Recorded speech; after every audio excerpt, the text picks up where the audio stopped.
똑같이 우리는 이걸 본 적이 없어요. 매수인은 이 토지를 본 적이 없습니다. 본 적이 없는 상태에서 서초동 100번지로서 이거는 대지고 면적이 330제곱입니다. 근데 옆에 있는 송파구 구청장도 나도 동물 좋아한다 해서 사자동, 호랑이동, 사슴동 그 최종 지번 토지 다음 순번에 본번으로 순차적으로 지번을 부여할 수가 있다라는 것이죠.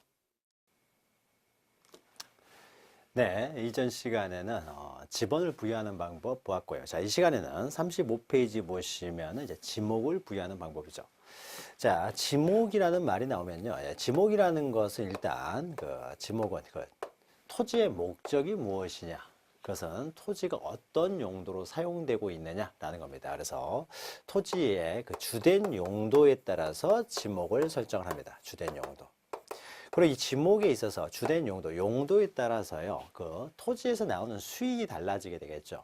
그래서 용도에 따라서 지목을 설정하게 되고, 그리고 그 지목에 따라서 이 과세가 틀려집니다. 그래서 과세 기준이 되고 있다는 거죠. 그래서 우리가 지목을 공부할 때 항상 이 과세 기준이라는 점, 이런 것들 잘 기억하시면서 이해하시면 됩니다. 자, 이 지목 보시면 이것도 용어의 정의예요. 자, 토지의 효율성을 높이고 토지에 대한 과세 기준, 특히 과세 기준에다가 체크하시고요. 자, 과세 기준으로 활용할 수 있도록 그 토지의 주된 용도, 자, 주된 용도에다 동그라미 치시고요. 자, 우리나라의 지목은 주된 용도에 따라서 지목을 설정을 한다는 겁니다. 그러니까 토지의 뭐 성질이랄지 모양 이런 걸로 설정하는 것이 아니라 주된 용도에 따라 설정을 하고 있다라는 것이죠. 자, 그러면은 주된 용도에 따라 이제 지목을 정하게 되고 그 지목에 따라서 과세 기준이 되는데, 자, 그러면 전국에 있는 토지의 그 용도를 이제 파악하다 보면은 그 용도가 뭐 몇십 개, 몇백 개가 될 수도 있는 거죠. 그러면 그 다양한 용도를 다 지목을 다르게 결정을 하게 되면, 등록을 하게 되면 과세 기준도 그만큼 달라지기 때문에요. 과세 기준이 너무 복잡해지니까 전국에서 이용되고 있는, 주로 많이 이용되고 있는 용도를 살펴봤어요. 용도를 살펴봤더니 총 한 27가지 정도가 있더라 이거죠. 그래서 27가지 지목을 먼저 설정한 다음에 이 27가지 어디에도 해당하지 않는 것, 그러니까 몇 필지 안 되는 토지가 이제 다른 특별한 용도로 사용되는 토지들이 있겠죠. 자, 이런 용도들은요, 모두 하나의 지목을 설정해서 잡종지라는 지목을 설정한 다음에 이 잡종지에다 포함을 시켜버립니다. 그래서요, 총 지목의 숫자는 28가지가 됩니다. 8가지. 그래서 28가지 지목을 정하고 있어요. 자, 그래서 밑에 보시면 우리 법은 28개를 정하고 있다는 거죠. 자, 지목의 유형은 뭐 볼 필요 없습니다. 그냥 지목은 그냥 주된 용도에 따라서 지목을 설정하고 있다. 우리나라는. 그래서 뭐 현황에 따른 구분해서 우리나라는 용도에 따라 정하고 있는 것이고, 또 지목의 구성 내용에 따른 분류에서는 우리나라는 한 필지에는 하나의 지목만을 인정을 합니다. 하나의 지목, 단식 지목을 취하고 있다. 자, 그러면은 양가로서 한번 지목의 설정 방법입니다. 먼저 지목 법정주에서요. 지목을 설정할 때는 우리 법에서 규정하고 있는 28가지 지목, 이것 중에서 하나만 정해야 되는 것이지 여기서 벗어나서 지목을 설정해서는 안 된다는 것이고, 그리고 반가로 이번에 1필 1목의 원칙은 하나의 필지에는 오로지 하나의 지목만 설정한다. 그래야 과세를 정확하게 할 수가 있죠. 하나마다 할 수 있으니까요. 자, 반가로 3번 보시면, 그런데 하나에는 하나의 지목만 설정하는데 한 필지의 토지가 2개 이상의 용도로 사용되고 있습니다. 2개 이상의 용도로 사용하고 있으면은 하나의 지목만 설정해야 되기 때문에 이때는 보통 이제 2개 이상의 용도로 사용된다는 것은 양입이 됐을 때 이런 현상이 발생하겠죠. 자, 이런 경우에는 주된 지목에 따라서 설정한다. 이것을 주지목 추종의 원칙. 자, 주지목에 따라서 하나만 설정한다라는 겁니다. 또 반가로 4번 보시면 사용 목적 추정의 원칙은 지목하면서 했던 거죠. 어떤 토지가 이렇게 있는데 이 토지가 여러 필지로 전, 답, 과수원 이렇게 답이고 여기는 과수원이고 여기는 과수원이고 여기도 또 뭐 전이다. 자, 이렇게 돼 있었을 때요. 자, 이 토지를 개발을 합니다. 그래서 개발해가지고 여기다가 아파트 단지를 만들 생각이에요. 자, 아파트 단지를 만들려면 먼저 토지를 밀어야 되겠죠. 원래 전답 과수로 되는 걸 다 밀어버립니다. 자, 밀어버린 다음에 여기다가 어떻습니까? 아파트를 세우게 되겠죠. 자, 아파트가 들어서게 되면은 이 토지는 이제 D가 되겠죠. D가 전체적으로 다 D가 됩니다. 자, 그러면 아직 아파트가 들어서기 전이에요. 지금 아무것도 없는 토지니까 나대지로 있는 거죠. 나대지. 아무것도 없는 토지예요. 더 이상 전답 과수원으로 이용되고 있지 않는 토지입니다. 그러니까 이것은 전답 과수원으로 정할 수도 없고요. 아무것도 없는 토지이기 때문에 특별한 용도가 아직은 정해지지 않은 것이죠. 그러나 조금 있으면 어떻습니까? 아파트가 들어선다는 거죠. 그러니까 이때는 이 나대지라고 하더라도 이것을 장차 그 사용 목적에 따라서 대로 지목을 설정을 한다라는 거죠. 사용 목적에 따라서. 그래서 나대지라고 해서 여기를 잡종지로 지목을 설정하는 것은 아니고 장차 사용 목적에 따라서 대로 지목을 설정을 한다. 이것이 바로 사용 목적 추정의 원칙입니다. 그러니까 특별한 용도가 없다고 하더라도요. 장차 이루어질 그 목적에 따라서 지목을 설정한다는 거죠. 또 방가루 5번 지목은 과세 기준이 되기 때문에 일시적으로 다른 용도로 사용된다고 하더라도 지목은 변경하지 않는다. 즉 일시적, 임시적 용도로 사용될 때는 지목을 변경하지 않습니다. 영속성의 원칙이라고 합니다. 자, 그래서 지목의 설정 방법을 봤고요. 특히 방가루 5번 잘 기억하시고요. 설정 방법도 좀 기억하셔야 됩니다. 자, 그러면 이러한 설정 방법에 의해서 설정된 지목은 이제 총 28가지가 있다는 거죠. 그러면 28가지의 지목에는 어떠한 것들이 있는지를 살펴봅니다. 그래서 지목에 구분해가지고 나오는데 여기서는 반드시 한 문제가 나옵니다. 물론 앞에 있는 지목의 설정 방법, 또는 지목의 용어의 정의, 개념에서도 나올 수 있고요. 그래서 지목은 적어도 한두 문제가 반드시 나오기 때문에 특히 지목 28가지 구분 잘 정리하셔야 됩니다. 자, 그러면은 지목의 구분 하나씩 이제 살펴보도록 하죠. 자, 우리가 1, 2월에도 했습니다만 이제 3, 4월에도 하나씩 읽어보면서 다시 한번 또 정리를 합니다. 먼저 방가루 1, 방가루 2, 답, 그 다음에 3번에 과수원이 있죠. 자, 이 전답 과수원은요, 전답 과수원이 되기 위해서는 반드시 재배라는 말이 들어가야 돼요. 식물을 재배하는 겁니다. 재배라는 말이 없으면은요, 전답 과수원이 될 수가 없어요. 그래서 재배라는 말이 반드시 들어가야 된다라는 것이고요. 다만 이때 재배하는 식물에 따라서 전답 과수원 세 개가 구별됩니다. 그래서 재배하는 식물이 과수류가 됐을 경우에는 과수류는 과수원으로 하고요. 자, 과수류가 아니면 전 또는 답인데 그 식물이 물 밖에서 키우는 식물이면 전이라고 해요. 그러니까 밭전자죠. 물 밖에서 키우면. 근데 그 식물을 물 속에서 키우는 식물이면 이것은 답이라고 합니다. 답. 그냥 벼 이런 건 물 속에서 자라나죠. 그래서 물 속에서 키우는 식물이면 답, 물 밖이면 전. 이런 식으로 구별하시면 됩니다. 이런 식으로. 자, 그래서 그러면요. 물을 상시적으로 이용하지 아니하고 물 밖에서 키우더라도 물은 주겠죠. 그러나 상시적으로 이용하지 않는다는 것은 물 밖에서 키운다는 의미입니다. 곡물, 원예작물, 당연히 과수류는 제외되고요. 과수류는 과수원이 되니까 약초, 뽕나무, 당나무, 묘목, 관상수. 자, 이것은 외울 필요는 없습니다. 뒤에 있는 내용만 기억하시면 돼요. 이런 식물을 주로 재배. 자, 재배에다 체크하시면 되는 거죠.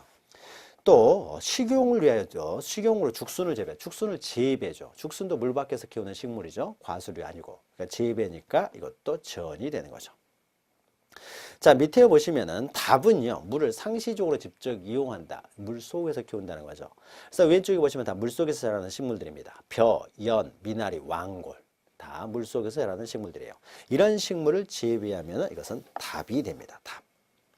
자, 그리고 3번은 과수원은 과수류를 재배하면 과수원이 되는 거죠. 그래서 사과, 배, 밤, 호두, 귤나무 등 과수류를 집단적으로 재배한다. 한 그루 재배하는 것을 우리는 과수원이라고 하지 않죠. 그래서 집단적으로 재배하는 토지와 자, 과수류 재배했으면 저장해 놓을 저장고가 필요하겠죠. 이런 저장고는 과수원을 위한 부속시설이죠. 따라서 부속시설이기 때문에 따로 지목을 설정하지 않고요. 그냥 과수원의 일부로 취급을 합니다. 그래서 이 부속시설물 부지도 다 과수원이 돼요. 그런데 다만이 있죠. 항상 다만이 중요하다는 거죠. 다만요. 과수원 안에 주거용 건축물 부지가 있다. 자, 주거용 건축물 부지는 이 부분은 어떻습니까? 과수원이 아니라 대로서 세금을 걷어들여야 된다는 거죠. 그래서 여기는 과수원이라고 하더라도 대는 양입도 되지 않고 별도의 필지로서 과세를 해야 되기 때문에 이 대가 주택이 과수원 안에 있던 밖에 있던 주택 부지는 항상 대가 된다. 즉 주거용 건축물 부지는 항상 대다 이렇게 기억하시면 됩니다.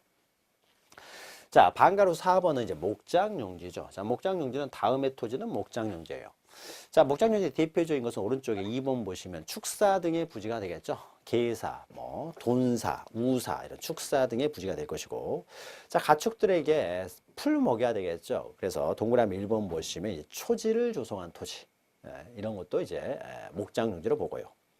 자, 그 다음에 오른쪽에 동그라미 3번 보시면은 이제 부속시설물. 자, 부속시설물들도 다 목장용지로 봅니다. 목장 용지 안에 뭐 창고 같은 게 필요할 수도 있는 거죠. 이런 것도 다 부속 시설물은 다 목장 용지다.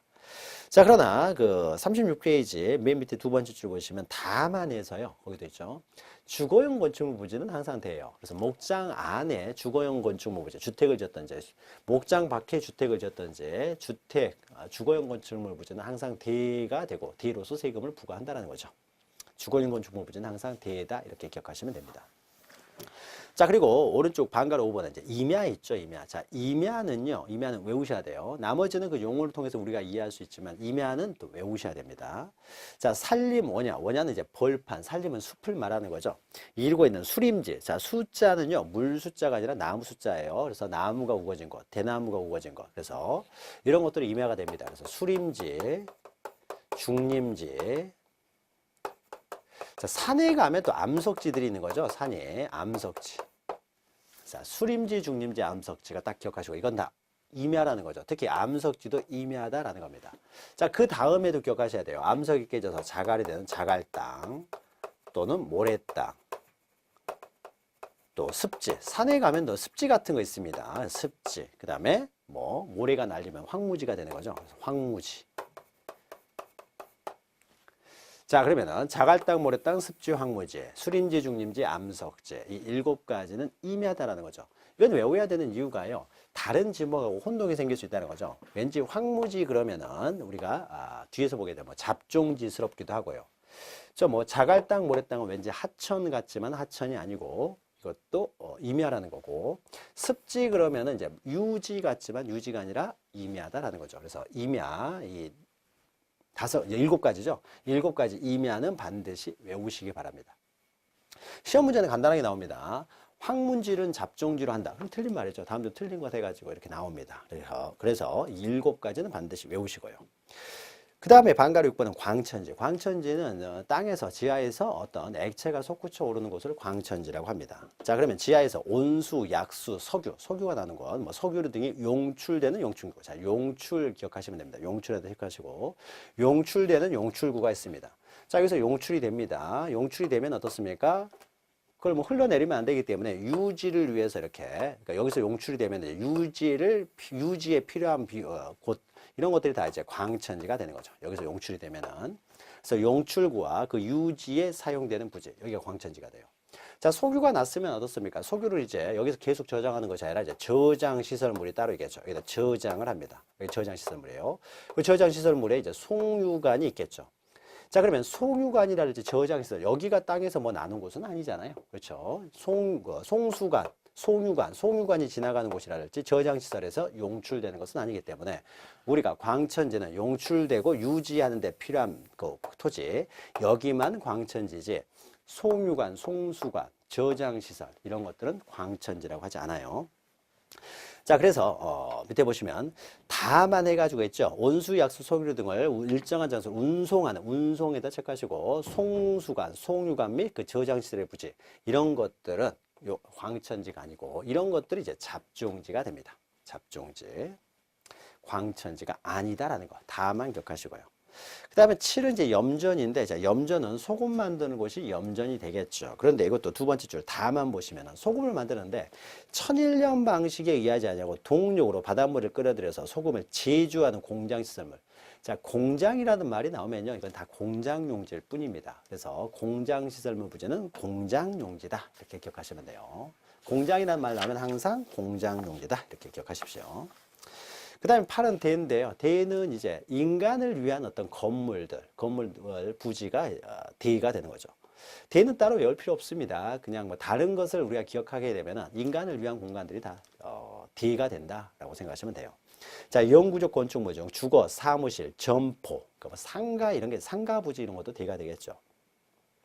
그다음 박물관, 극장, 미술관 등 문화시설, 또 이에 접속된 정원. 집 있으면 정원 있죠. 그 다음 부속시설물, 부지. 이런 것들은 다 대의가 된다. 그리고 동그라미 2번 보시면 국토의 계획 및 이용에 관한 법률 등 관계 법령에 따라 택지조성공사가 준공된 토지예요. 자, 공사 준공에다 택하시고, 자, 공사가 준공이 되면은요, 나대지가 됩니다. 그러니까 청질공사만 끝난 거예요. 나대지가 됐습니다. 나대지가 됐으니까 위에 아무것도 없지만은 이 나대지는 장차 택지, 주택을 만들기 위한 토지이기 때문에 그 사용 목적에 따라서 대가 된다. 택지조성공사가 준공된 토지는 대가 된다라는 거죠. 자, 그리고 9번은 공장용지죠. 자, 공장용지는요, 이제 공장이 있으면 공장 안에 있는 것들은 다 공장용지예요. 자, 공장이 있으면은 공장 건물 부지도 공장용지고, 공장에서 근무하는 사람들을 위한 기숙사가 있겠죠. 자, 기숙사도 주거용 건축물 부지라고 할 수 있지만은 이 기숙사는 공장에서 근무하는 사람들만 기숙사에 있겠죠. 그러니까 이것도 공장 부속 시설을 봅니다. 공장 가면은요, 여기에 또 이렇게 공장, 큰 공장 같은 경우는 이제 공단이죠. 완전히 공단. 그러면은 체육시설 같은 게 있죠. 그래서 여기서 운동장 같은 것도 있습니다. 이렇게. 축구장 같은 거. 있다고 해서 이것이 체육시설이 되는 것이 아니라 이것도 다 공장 사람들만 이용할 거 아니에요. 따라서 이것도 공장용지고, 또 여기에 뭐 공장 사람 다쳤을 때를 대비해서 의료시설이 있어요. 병원 같은 게 있어요. 이 의료시설도 밖에 있는 사람이 여기 와서 진찰을 받는 게 아닙니다. 공장에 있는 사람들만 위한 곳이에요. 다쳤을 때. 따라서 공장 안에 있다라고 하게 되면요, 그 안에 있는 것이 무엇이 있든지 간에 다 이것은 공장용지다라고 생각하시면 됩니다. 자, 그래서 제조업을 하고 있는 공장시설의 부지, 공장용지가 되고, 3번 보시면요, 1과 2의 토지와 같은 구역에 있는 의료시설들, 부속시설물, 기숙사, 의료시설 다 공장용지가 된다라는 겁니다. 그리고 2번은요, 앞에 있는 법률은 알 필요 없고요, 관계법령에 따라 공장부지조성공사가 준공. 자, 여기서 공사 준공이에요. 자, 공사가 준공됐을 경우에는 아무것도 없는 나대지이지만은 장차 그 목적이 공장 부지 조성을 위한 곳이죠. 따라서 그 사용 목적에 따라서 공장용지가 된다라는 거죠. 그래서 택지조성공사가 준공되면 사용 목적에 따라 대, 공장 부지 조성공사가 준공됐으면 사용 목적에 따라 공장용지가 된다는 거죠. 자, 9번에 있는 공장용지하고 비슷한 것이요, 10번에 있는 학교용지예요. 자, 학교라고 해보죠. 여기가 학교 안에는요, 교실이 있는 부지가 있겠죠. 자, 교사가 있는 부지. 학교에도 기숙사에 있을 수가 있고요. 그 다음에 운동장이 있고요. 체육관도 있을 수가 있습니다. 자, 그리고 뭐 양호실이 있어가지고 뭐 의료시설들이 있을 수가 있어요. 자, 이런 것들은 모두가 어떻습니까? 학생들을 위한 거죠. 일반인들이 이용할 수 있는 게 아닙니다. 그래서 학교 안에 있는 것들은 다 학교용지다 이렇게 생각하시면 돼요. 공장용지와 비슷한 거죠. 그래서 학교의 교사와 이에 접속된 체육장 등 부속시설의 부지는 다 체육용지가 됩니다. 아니, 학교용지가 됩니다. 그리고 11번에 주차장 잘 기억하셔야 되는데, 주차장은, 자, 보죠. 자동차 등의 주차에다 동그라미 치시고, 그 다음에 이제 필요한 독립적인 시설을 갖춘 부지. 자, 독립. 자, 독립이라는 것은 오로지 주차만을 위한 곳이에요. 주차만을 위한 곳이 바로 주차장이 됩니다. 그래서 주차 전용 건축물 및 부지, 또 그 접속된 부속시설물 부지, 이런 것들이 다 주차장이 됩니다. 자, 그러면은 주차만을 위한 공간이 아닐 경우에는 우리는 주차장이라고 하지 않아요. 그래서 다음 시설은 제외된다 해서 1번 보시면은 노상주차장이죠. 노상주차장은요, 여기 도로가 있는데, 도로가 사들이 많이 안 다니는 동안에는 잠시 여기를 어떻습니까? 주차장으로 활용할 수도 있죠. 노상주차장이에요. 그러면 이 노상주차장은요, 항시 주차장으로만 이용하는 것은 아니죠. 주차를 위한 공간으로 만든 공간이 아니에요. 원래는 도로인데 잠시 주차 공간으로 이용되고 있을 뿐이죠. 따라서 이것은 주차장이 아니다라는 거죠. 노상주차장은 도로일 뿐입니다. 또 부설주차장이요. 부설주차장은 상가가 있습니다. 그럼 우리가 대라고 했을 때는요, 상가의 바닥 부분만 대가 되는 것이 아니라 상가를 이용하기 위해서는 여기 또 땅들이 있어야 될 거 아니에요. 그래서 여기 이제 상가로 이제 나가고 들어오고 하는 것이죠. 자, 그러면 여기는 상가를 위한 부지이기 때문에 이것은 전체적으로 대가 됩니다. 근데 보통 우리가 상가 앞에다가 자동차를 주차하는 경우도 있어요. 자, 바로 앞에 있는 부설주차장입니다. 자, 이 부설주차장은요, 원래 처음부터 주차를 위해서 만들어진 공간은 아닙니다. 주차를 위한 공간이 아니라 오로지 주차만을 하는 공간은 아닌 거죠. 다른 용도로 이용되는데 잠시 주차도 할 수 있도록 해주는 것이죠. 그러니까 상가 앞에 있는 이런 부설주차장은요, 그냥 전체적으로 대가 될 뿐인 것이지 이것을 주차장이라고 하지 않아요. 주차만을 위한 독립된 공간이었을 때 우리는 주차장이라고 합니다. 그래서 부설주차장은 주차장이 아니다. 일반적인 대가 돼버립니다. 자, 그런데 다음 줄 보시면 인근에 설치된 부설주차장이요. 그래서 자, 이것은 주차 공간이 너무 없어가지고 인근에 주차장을 만들었어요. 자, 여기 오는 사람은 여기다 주차하세요 라고 만들었습니다. 그러면 이 공간은 어떻습니까? 오로지 주차만을 위한 공간으로 만든 공간이 되는 거죠. 오로지 주차만을 위한 공간이라는 거죠. 따라서 이것은 주차장이 됩니다. 그래서 단순한 부설 주차장은 주차장이 아니지만 인근에 설치된 부설 주차장은 주차장이다. 그래서 인근이라는 말이 있느냐 없느냐에 따라서 차이가 나는 거죠. 그리고 3번은, 그리고 2번은요, 자동차 등의 판매 목적에다 체크하시고요. 주차를 위한 곳이 아니라 판매를 위해서 잠시 주차를 해 놓는 것이죠. 예를 들면 물류장, 야외 전시장, 이것은 판매를 위한 곳이기 때문에 주차를 위한 곳이 아니니까 주차장이 아니고 또 이런 것들은 이제 잡종지가 됩니다. 자, 그리고 12번은 주유소 용지인데요. 자, 주유소 용지는 기름 파는 곳이 주유소 용지죠. 그래서 1번 보시면은 석유 제품, 액화 석유가스 등의 판매에다 체크하시고요. 판매하는 곳이 주유소죠. 그래서 판매를 위해 일정한 설비를 갖춘 시설물의 부지. 자, 기름을 판매하기 위해서는 기름 저장 탱크라든지 저장 시설이 필요하겠죠. 그래서 2번 보시면은 저유소 또는 원유 저장소의 부지와 이에 접속된 부속 시설물의 부지도 다 주차장에 포함이 됩니다. 자, 그런데 첫 번째 줄 보시면은 다만 해가지고 있었죠. 자동차 선박, 기차 등의 제작 또는 정비 공장 안에. 자, 공장이라는 말이 있죠. 공장 안에 설치된 급유 소음시설들의 부지예요. 자, 공장을 돌리기 위해서는 급유가 이루어져야 되겠죠. 그러면 이것은 판매하는 것이 아니라 공장을 움직이기 위해서 급유를 하는 곳이잖아요.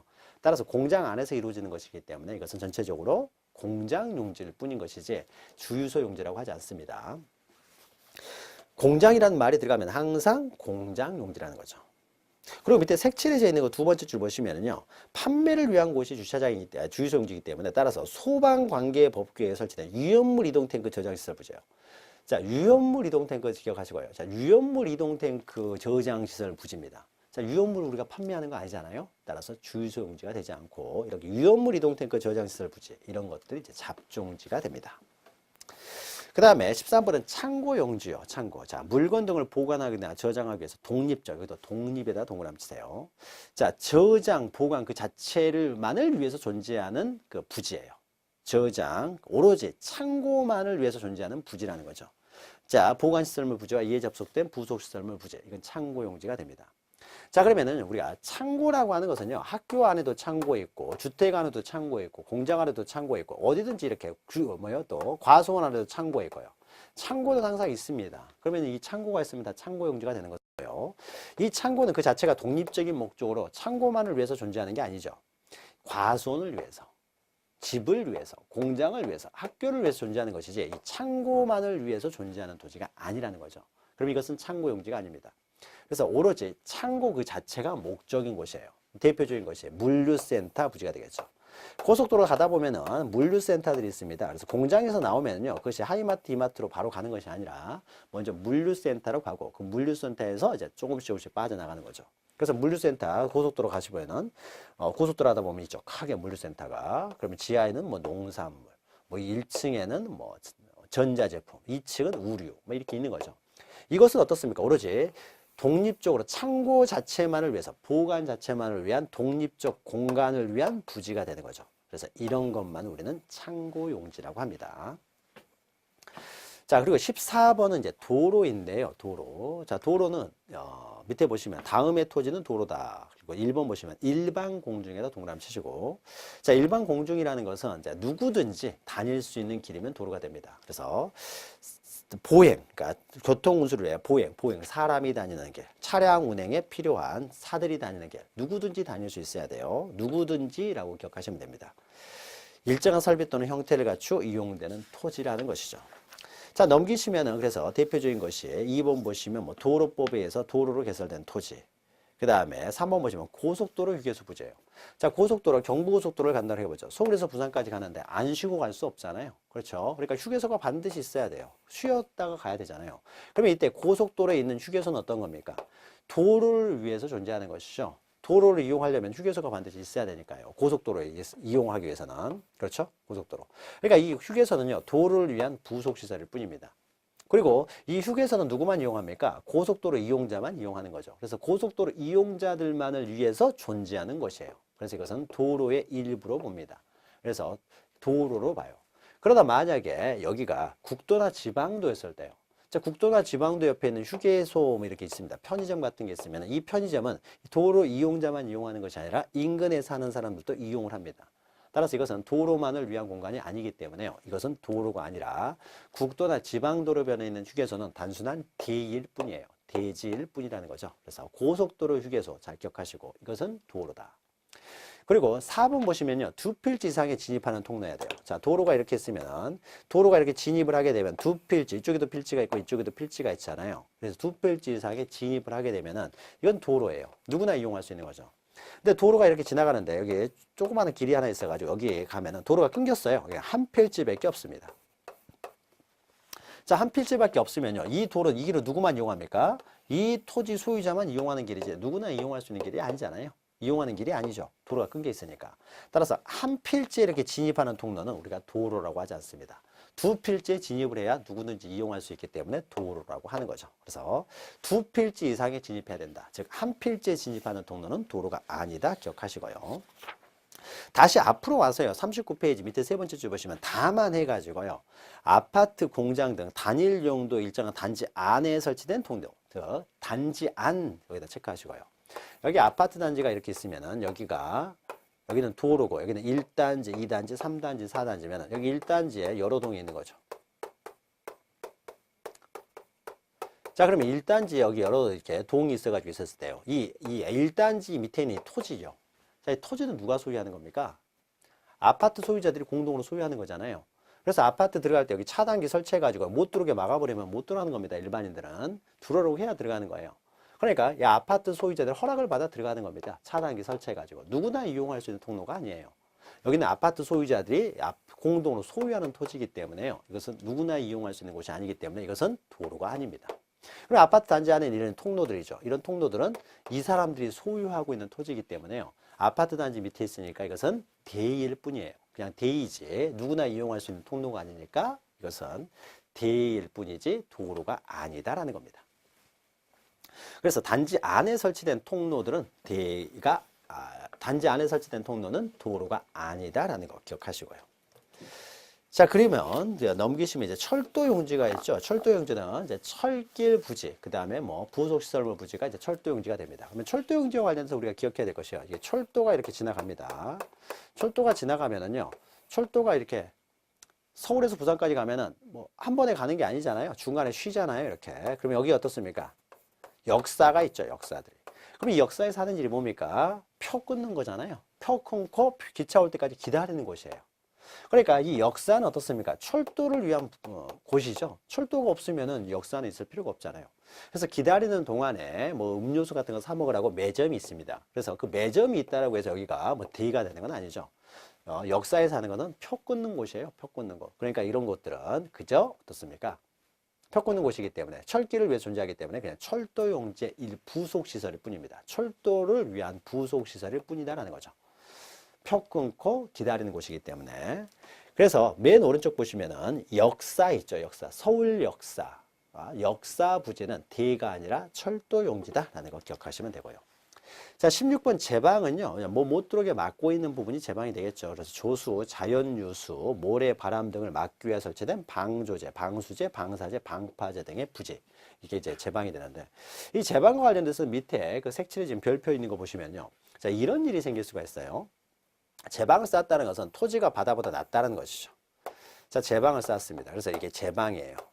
자, 제방인데요. 제방을 쌓아놓고요. 여기를 도로로 사용을 합니다. 도로로.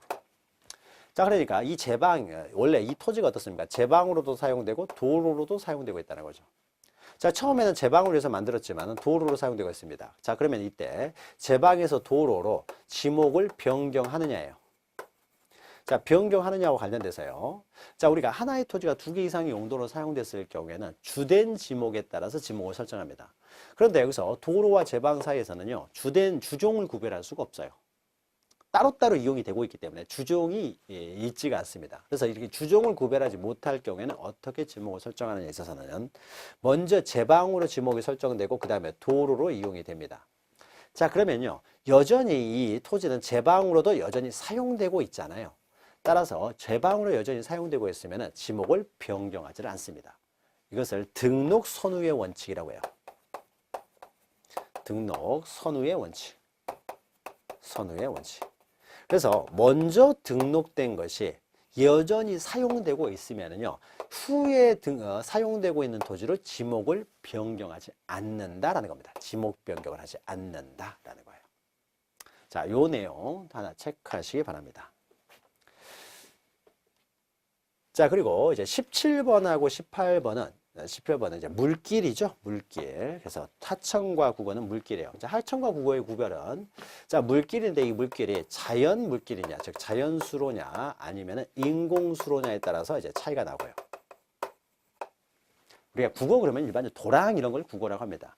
그리고 이것은 다시 또 그 수로가 대규모냐, 소규모냐에 대해서 이제 구별합니다. 둘 다 물길이에요. 하천이나 국어는. 자, 하천이나 국어가요. 인공적으로 물길이 인공적으로 만들어졌으면 수로가 대규모건 소규모건 다 국어라고 합니다. 소규모는 이제 뭐 도랑 같은 경우가 이제 국어가 될 것이고요. 인공적으로 파가지고 이제 도랑을 만들었으면 국어가 될 것이고, 대규모 인공수로는 이제 운하 이런 게 되겠죠. 운하. 뭐 도랑. 여기는 뭐 운하. 이런 것들이 이제 인공으로 만들어졌으면 대규모건 소규모건 다 국어가 되고요. 근데 자연적으로 만들어졌을 때는 대규모냐 소규모에 따라서 달라집니다. 자, 대규모였을 때는 이때는 우리는 하천이라고 하고요. 자연적인 수로라고 하더라도 소규모면은 국어라고 합니다. 그러면 대규모 자연수로는 대표적인 게 강이 있겠죠. 강. 이건 하천이에요. 그럼 소규모 자연수로라고 하는 것은 산에 가면은 계곡들이 있죠. 자연적으로 만들어진 물길이잖아요. 소규모잖아요. 그것은 국어라고 합니다. 자, 이렇게 인공이냐 자연이냐 수로가 아니면은 대규모냐 소규모냐에 따라서 이제 국어와 하천이 구별된다. 자, 요것만 잘 기억하시면 되고요.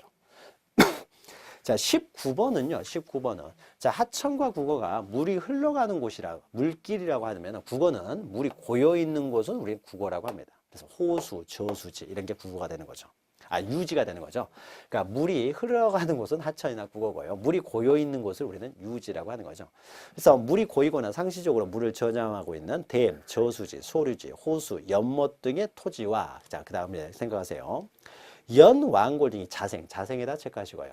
자, 연왕골을 재배해버리면 우리가 어떻게 됩니까? 답이 되는 거죠. 그런데 여기서는 재배라는 말이 없잖아요. 자생하는 곳이에요. 우리가 재배하지 않고 자생하는 곳이면은 물 속에서 이런 것들이 자생하고 있습니다. 그러면 이런 경우는 그냥 물이 고여있는 토지일 뿐인 것이지 따로 답이라고 하지 않는다. 자생이라는 거죠. 이건 마찬가지로 밤나무도 마찬가지입니다. 밤나무를 우리가 재배를 하게 되면 이건 과수원이에요. 근데 산에 가면은요, 밤나무들이 있습니다. 이건 우리가 재배하는 게 아니잖아요. 그냥 밤나무들이 자라고 있으면 이것은 그냥 임야일 뿐인 거죠. 밤나무를 우리가 재배하면 과수원이 되는 것이고요. 자, 20번의 양어장은요, 양어장. 자, 물고기, 양식장 일반적으로 말하는 거죠. 양식장. 그런데 양식장이라는 그 명칭은 없고요. 양어장이 정확한 명칭입니다. 그럼 양어장도요, 이제 물고기 키우는 곳이 여기는 토지고요. 여기는 바다예요. 자, 바다가 아닌 것들은 우리는 다 토지로 봅니다. 하천도요, 바닥은 토지이기 때문에 하천, 호수 이런 거 다 토지로 취급합니다. 바다가 아닌 것들은 다 토지라는 거죠. 자, 바다에는요, 바다에 가두리 양식장들이 있습니다. 그러면은 이런 양식장들은, 바다에 있는 양식장은 그냥 바다일 뿐이에요. 이건 토지가 아니기 때문에 지목이라는 게 없고요. 우리가 양어장 그러면은요, 토지에 있는 양어장만을 말합니다. 그러니까 육상에 있는 양어장만을 말한다는 거죠. 그래서 밑에 육상이죠. 그래서 육상에 인공으로 이제 조성된 수산생물의 번식 등을 위한 부지, 그 다음에 부속시설물이 양어장이 된다. 자, 21번은 수도용지인데, 수도용지는 이제 수돗물을 만들고 수돗물이 지나가고 하는 곳들은 다 수도용지가 됩니다. 그러니까 광천지하고는 달라요. 광천지는 솟구치는 곳이 광천지니까 이것이 이동하는 공간, 용출된 것이 이동하는 송유관, 송수관은 우리는 광천지라고 하잖아요. 그러나 수도용지는요, 수돗물을 만들어서 공급하고 이렇게 운송하고 송수관이죠. 송수관. 이런 것들이 다 수도용지로 취급한다는 거죠. 그래서 물을 정수하여 공급하기 위하여 취수, 저수, 도수, 정수, 송수, 배수 시설 부지까지 다 우리는 수도용지로 봅니다. 그리고 22번은 공원. 자, 공원은요, 일반 공중에 보건, 휴양 및 정서 생활에 이용하기 위한 시설을 갖춘 토지로서, 그 다음에요, 국토의 계획 및 이용에 관한 법률에 따라 공원 또는 녹지로 결정 고지된 토지. 자, 뒤에요. 공원, 녹지로 결정 고지된 토지만을 공원이라고 합니다. 그래서 공원이라는 말이 붙었다고 해서 다 공원이 되는 것은 아니에요. 그래서 첫 번째 밑에 보시면은 자, 자연공원법에 따라 그래서 국립공원, 군립공원, 도립공원 이런 것들은요. 설악산 국립공원.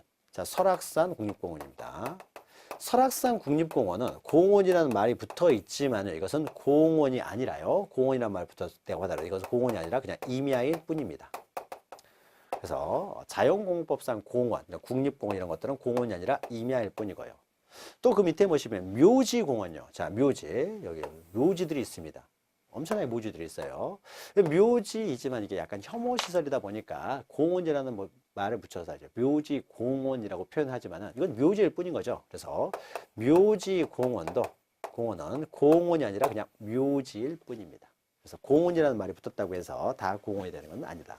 그래서 우리가 일반적으로 공원 그러면 도시 안에 있는 근린공원, 체육공원, 이런 것, 어린이대공원 이런 것들이 공원이 됩니다. 자, 23번은요, 체육용지죠. 자, 국민의 건강 증진을 위한 체육활동에 적합한 시설과 형태를 갖춘 체육활동이죠. 뭐, 종합운동장, 실내체육관, 야구장, 또 골프장, 스키장, 승마장, 경륜장도 체육용지로 봅니다. 또 뭐, 눈썰매장, 이런 것도 다 체육용지예요. 이런 토지와 이에 부속 시설물 부지, 승마, 경륜도 체육용지로 봅니다. 자, 다만 체육시설로서 그 다음에 영속성 독립성이 미흡하다는 거죠. 자, 영속성 독립성이 미흡하다. 야구장 하나 만들면 어떻습니까? 몇십 년간은 사용하는 거죠. 여기 실내체육관이 있습니다. 잠실 실내체육관, 장충 뭐 실내체육관. 이것은 영원히 계속 몇십 년은 사용하잖아요. 이런 것들은 체육용지가 돼요. 그런데 또 수영장도 실내 수영장 이런 게 있습니다. 그럼 이것도 체육용지예요. 실내 수영장 크게 있어가지고. 자, 그런데 어떤 상가 안에요. 상가 안에 수영장이 있습니다. 여기 수영장에. 아니면 스쿼시장. 스쿼시장이니까 뭐 정구장, 스쿼시장이 되는 거죠. 그리고 상가 꼭대기에 보면 여기에 골프 연습장이 있을 수도 있고요. 또 여기에 뭐 체육도장에서 태권도 도장이 있을 수가 있어요. 자, 그런데 상가 안에 있는 이런 것들은 어떻습니까?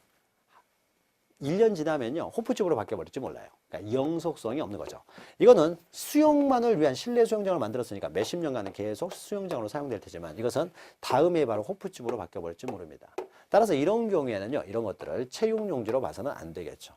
그리고 체육용지가 되면 세금이 그렇게 많지 않을 거 아니에요. 그러니까 여기 상가, 부지, 소유자가 갑이면, 갑이라는 사람은 어떻습니까? 여기 임대에 들어간 사람들이기 때문에요. 이 사람한테는 세금 많이 걷어야 되겠죠. 그래서 이것은 대가 될 뿐이지 따로 체육용지가 아니고요. 그래서 영속성이 미흡한 정구장, 골프 연습장, 실내 수영장, 체육도장 이런 것들은 체육용지로 보지 않고요. 또 유수를 이용한 요트장, 카누장입니다. 자, 요트 카누는 계곡이라든지 강에서 탑니다.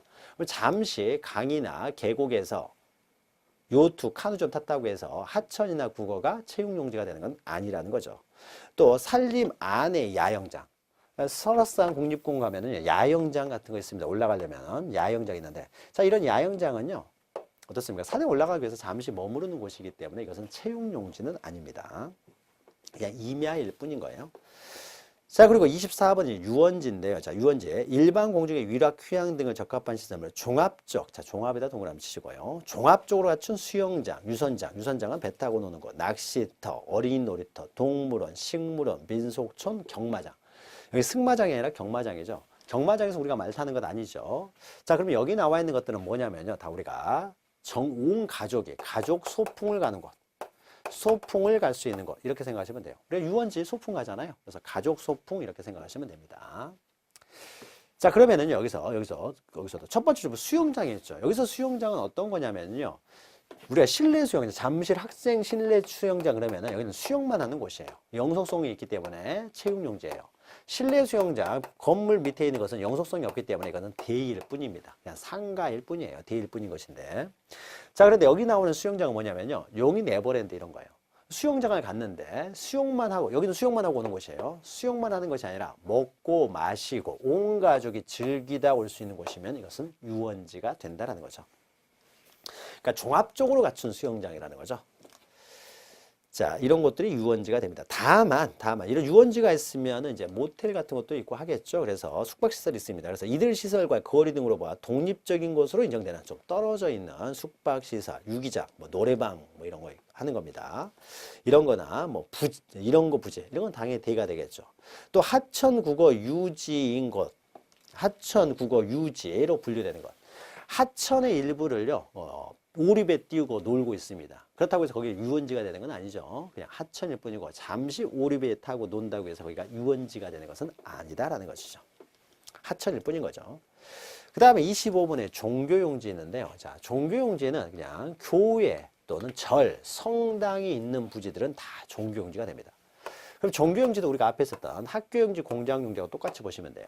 종교용지도 여기 뭐 그러니까 교회가 있으면요, 교회 부지가 있을 것이고, 뭐 성당 같은 경우는 신부님 숙소가 있겠죠. 그러니까 이런 부지들요, 이런 것들 교회 안에 있는 것들은 다 종교용지로 봅니다. 성당 안에 있는 것, 절 안에 있는 것 다 종교용지다라는 거죠. 자, 밑에 보시면은 뭐 그 밑에 박스 조그마한 거 보시면은 사당도요, 종교적인 색대가 강하죠. 그래서 교회, 절, 뭐 향교, 사당도 마찬가지고요. 그리고 밑에 보시면 종교단체 설립 허가를 받았느냐 여부를 불문합니다. 종교의 자유가 있기 때문에 설립 허가 없다고 하더라도요, 다 종교용지로 취급하고요. 자, 그 다음 밑에 보시면 타인 건축물의 일부를 임대했습니다. 자, 일부를 임대해가지고 여기 교회가 있어요. 꼭대기층에.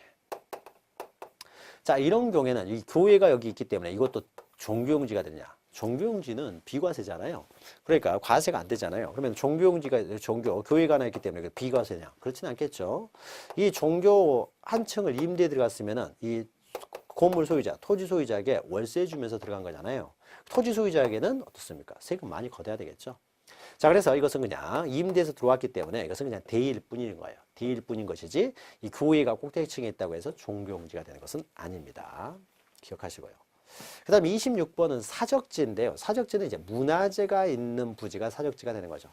자, 그런데 사적지와 관련돼서요, 그것도 두 번째 다만 해가지고 보시면 됩니다. 두 번째 줄. 학교 안에 사적이 있다랄지, 공원 안에 사적이 있다랄지, 종교용지 안에 사적이 있었을 때요. 공원, 학교, 종교용지 기억하시고요. 자, 종교용지, 불국사 안에는 사적이 엄청나게 많습니다. 다보탑, 석가탑, 엄청나게 많아요. 그러면 종교용지, 나머지는 다 종교용지를 하면서 이 부분만 따로 사적지로 구획을 하다 보면 너무 복잡해지기 때문에 종교용지 안에 사적이 있었을 때는요, 그건 전체적으로 다 종교용지로 하고요. 오래된 학교 같은 경우는 학교 안에 사적들이 있는 경우도 있습니다. 그러면 그런 것도 그냥 학교용지로 하는 것이지 따로 사적지로 구분하지 않고요. 이런 사적들이 많이 있는 곳은 이제 공원으로 조성이 되겠죠. 그럼 전체가 그냥 공원으로 하는 것이지 공원 안에 사적지를 따로 구분하지는 않습니다. 요거 기억하시고요. 그 다음에 이제 27번, 이제 마지막 거의 끝나죠. 자, 묘지는요, 시체가 안장되어 있는 곳이 묘지가 되겠죠. 그래서 밑에 첫 번째 줄, 시체 유골이 매장된 토지. 그 다음에 첫 번째 줄 오른쪽에 있죠. 묘지공원은 공원이 아니라 묘지라는 것이고, 세 번째 줄에 이제 봉안시설 부지, 납골당 부지가 되겠죠. 이런 것들도 다 묘지가 됩니다. 다만요, 밑에 세 번째 줄 보시면 묘지 관리를 위한 건축물 부지요. 자, 묘지는 굉장히 넓죠. 엄청나게 넓잖아요. 뭐 10,000평, 20,000평, 뭐 이렇게 100,000평 이렇게 되는 데도 있고 하죠.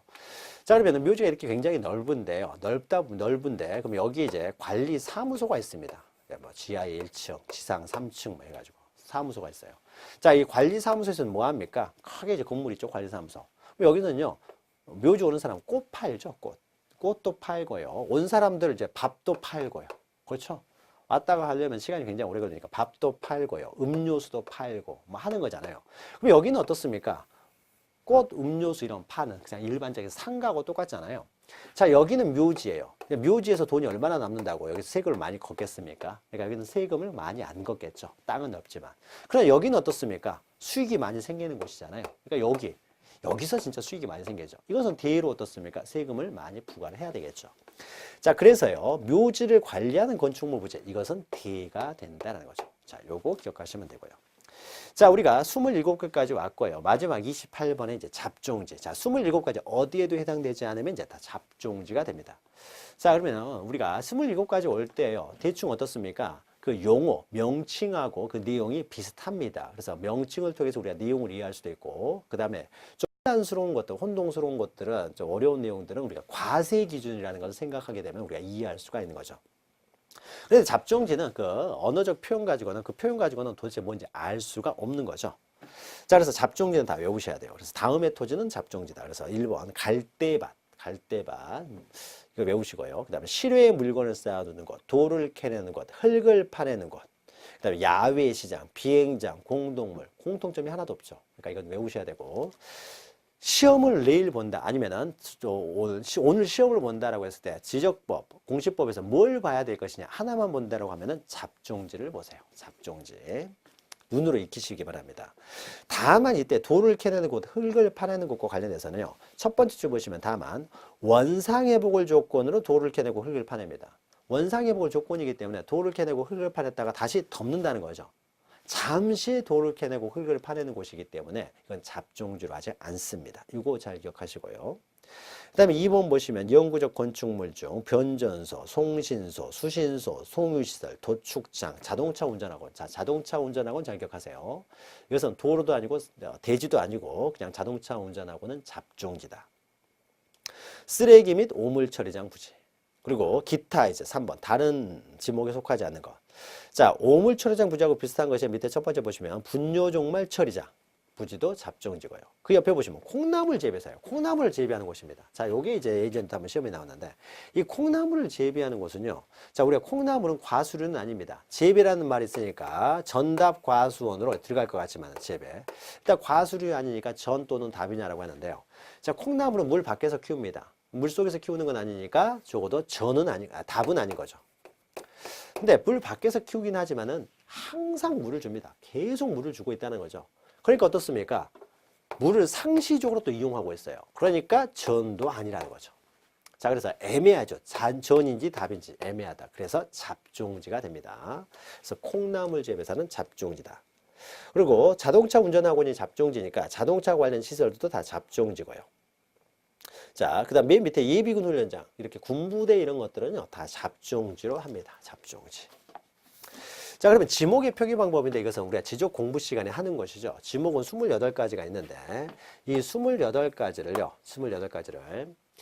토지대장 임야대장에 등록되고 지적도 임야도에 등록되죠. 이 네 가지에 등록되는데 자, 토지대장 임야대장에 등록할 때는 토지대장, 임야대장에 등록할 때는 정식 명칭을 등록하는 거죠. 지금까지 우리가 읽었던 그 명칭, 정식 명칭을 등록을 합니다.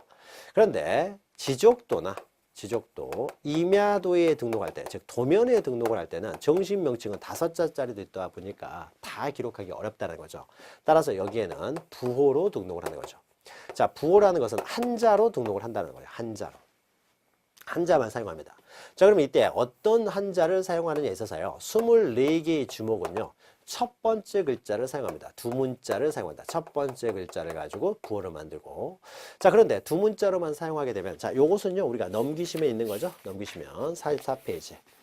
자, 두 문자로만 사용하게 되면 첫 번째 글자가 같은 지목들이 있다는 거죠. 대표적인 것이 주로 시작하는 것이 주유소용지도 있고 주차장도 있기 때문에 단순히 주로 하게 되면 주차장인지 주유소용지인지 혼동이 생길 수 있기 때문에 단순히 주로 했을 때는 이것은 주유소용지를 의미하고 주차장은 차자를 사용을 한다. 그리고 공으로 시작되는 게 또 두 개가 있다는 거죠. 공장용지하고 공원 두 개가 있습니다. 그래서 단순히 공으로 시작되면 이거는 공원을 의미하고 공장용지는 장자를 사용하고요.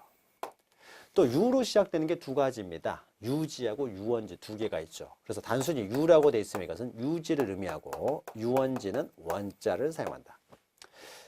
자, 그리고요. 두 가지 두 문자가 똑같은 것이 이렇게 세 종류가 있어요. 그리고 또 하나는요. 하천이 있는데요. 하로 시작되는 건 하천 하나밖에 없습니다. 그런데 우리가 전답 이렇게 한자어를 사용하듯이요. 하천도 네천자, 그래서 천자를 사용합니다. 그래서 차장초는 이렇게 외우시면 돼요. 이 네 가지는 차문자, 두 번째 문자를 사용해서 부호를 만든다라는 거죠. 자, 요 네 가지, 요게 밑에 오른쪽 44페이지 표에 있고, 표 바로 밑에 그 참고표 해가지고 있죠. 자, 요 내용. 그래서 이 네 가지는 차문자를 사용해서 기록한다. 부호로 사용한다라는 거죠. 자, 그러면 지금까지 지목을 등록하는 방법을 봤고요. 잠시 쉬었다가 이제 경계와 면적을 등록하는 방법 살펴보도록 하겠습니다. 잠시 후에 뵙겠습니다.